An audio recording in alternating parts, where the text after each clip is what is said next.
and you are thinking about dating a Nigerian, hold on for a moment. Because what you are about to discover goes far beyond love. It is about entering a world where family, tradition, loyalty, and cultural pride shape every part of the relationship. Welcome to Cultural Clashes, the channel where we uncover what really happens when love crosses borders. Before we begin, don't forget to subscribe, leave a comment, and share this story. Trust me, after this one, you will want to join the debate. At first glance, Nigerians are captivating. Known for their energy, confidence, and charisma, they draw people in with charm and strength. For Americans, who are used to a culture of independence and informality, Nigerian partners can feel magnetic. They bring passion, humor, and boldness into the relationship. But behind that initial spark lies a culture with powerful traditions, strong family ties, and expectations that can overwhelm an American who is not prepared. Let's imagine a couple. Michael, a 35-year-old American from New York, meets Ifeoma, a 28-year-old Nigerian woman from Lagos. Michael is fascinated by her beauty, her confidence, and her ability to command attention in any room. Ifeoma is intrigued by his openness, his optimism, and his different way of seeing the world. In the beginning, everything feels like an adventure.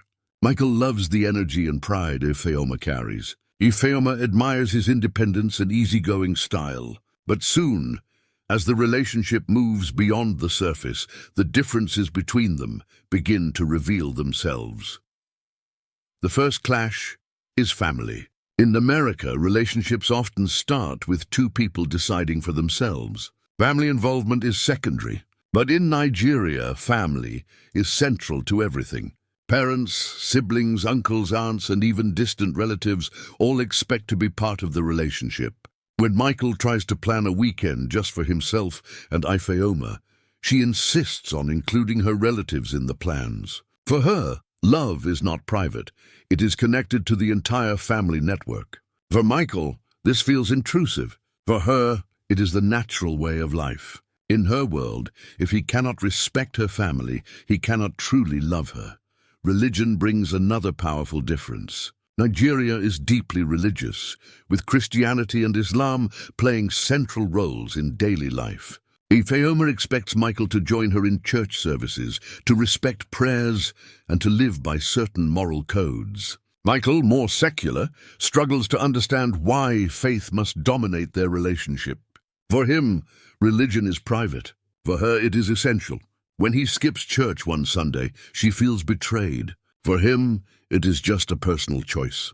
For her, it is a sign of disrespect, not only to her, but to her God and her family. Gender roles become another battlefield.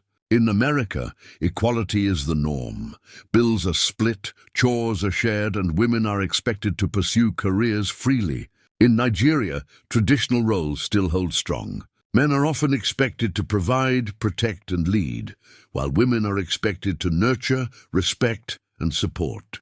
Ifeoma admires Michael's kindness, but is disappointed when he suggests splitting expenses. For her, a man proves his seriousness through financial responsibility.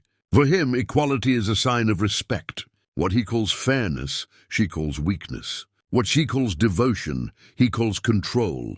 Even communication styles clash. Americans are casual, joking, and often indirect. Nigerians are bold, assertive, and expressive. Ifeoma speaks with intensity, sometimes raising her voice to make a point. Michael feels attacked. She laughs at his discomfort, insisting that passion is part of love. For him, conflict should be calm and rational. For her, if there is no fire, there is no truth. Jealousy adds fuel to the fire. In American culture, jealousy is seen as insecurity. In Nigerian culture, jealousy is often tied to loyalty and protection.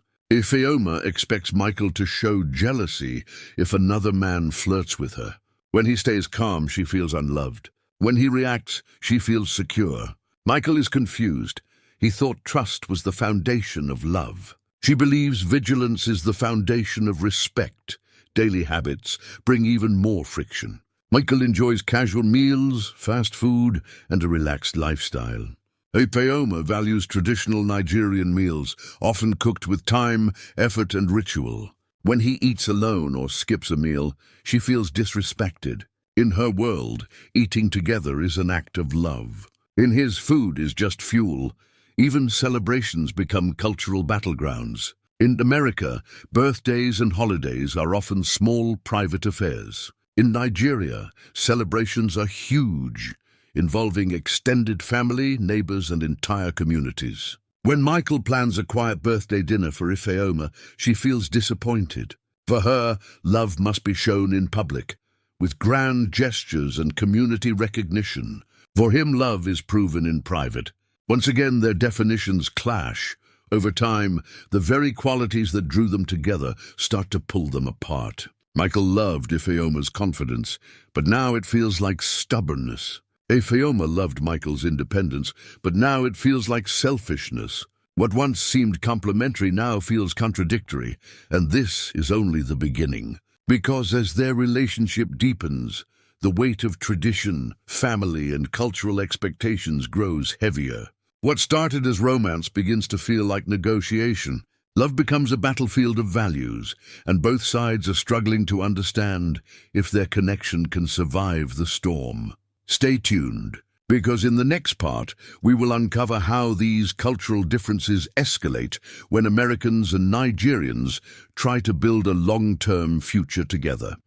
Michael and Ifeoma's relationship becomes heavier, not lighter. The charm of their cultural differences has faded, replaced by constant negotiations about love, duty, and respect. They still care for each other, but the weight of unspoken expectations threatens to crush the bond they once celebrated. The most difficult issue turns out to be family. In Nigeria, family does not fade into the background when a couple becomes serious. It grows stronger. Relatives expect involvement, guidance, and influence over decisions. When Michael suggests moving to another city for work, Ifeoma hesitates. Her family is in Lagos. To her, leaving them would be a betrayal. To him, opportunity is more important than location. He does not understand why parents and siblings should dictate their choices. She does not understand how he could even consider leaving them behind. For her, family is non-negotiable. For him, love should be independent. Religion deepens the divide. Ifeoma's church expects Michael to commit, to join services, and to live by faith. He resists, saying faith should be personal. She sees this as disrespect. Arguments about religion begin to dominate their weekends. For Michael, love should be enough. For Ifeoma, without shared faith, love feels empty. What he calls freedom, she calls abandonment of values. Gender roles continue to create tension. Ifeoma expects Michael to show leadership, financial stability, and protection. When he suggests equality in paying bills or making decisions, she feels insecure. She interprets his reluctance to take full responsibility as a lack of seriousness. Michael, on the other hand, feels pressured to carry too much. He wants partnership, not hierarchy. They argue about money, decisions, and responsibilities. Each sees the other's perspective as flawed. Even daily interactions become exhausting. Ifeoma expects constant communication, loyalty, and visible signs of love. Michael, raised in a culture where independence is normal, wants space. When he spends time with friends without telling her, she feels betrayed. When she questions him about his whereabouts, he feels suffocated. To her, transparency is respect. To him, privacy is freedom. Jealousy grows stronger with time. In Nigerian culture, jealousy is sometimes viewed as proof of love and protection. Ifeoma expects Michael to show it. When he does not react, she interprets it as apathy. When he reacts too strongly, he feels guilty for being possessive. It becomes a cycle where both lose. What she calls loyalty, he calls control. What he calls trust, she calls indifference. Even food becomes symbolic. Ifeoma insists on cooking traditional Nigerian meals, seeing it as an act of devotion. Michael sometimes dismisses the effort, preferring quick and easy meals. She feels unappreciated, as though her culture means nothing to him. For him, food is functional. For her, food is identity. Their dinner table becomes a battlefield of values. Social life adds even more pressure. Nigerians love community, big gatherings and celebrations. Americans often prefer smaller, private experiences. Michael wants quiet nights. Ifeoma wants loud parties with family and neighbors. When he refuses, she feels ashamed in front of her community. When she insists, he feels drained. Their worlds of celebration cannot align. The differences even show in arguments. Americans argue emotionally and expect apologies. Nigerians argue with passion and expect resolution. When Michael says, "I'm sorry," he hopes to end the fight. Ifeoma demands more. She wants change, proof, and action. For him, the apology is enough. For her, words mean nothing without demonstration. Over time, their love begins to suffocate. Michael feels like he's being asked to surrender his independence, his privacy, and his freedom. Ifeoma feels like she is being asked to abandon her culture, her family, and her values. Neither is willing to give up what defines them. The more they try, the more exhausted they become. And this is why so many Americans struggle when dating Nigerians. At first, the passion, the confidence, and the boldness are intoxicating. But beneath the spark lies a culture of family duty, religious devotion, and strict expectations that can overwhelm an American who is not ready. Love is not light in Nigeria. It is heavy. It is demanding. It is about loyalty, sacrifice, and community. Does that mean it can never work? Not at all. Some Americans adapt, learning to embrace Nigerian traditions and values. Some Nigerians compromise, allowing more independence and freedom. These couples survive by building bridges and respecting each other's worlds. But it requires patience, sacrifice, and resilience that many are not prepared for.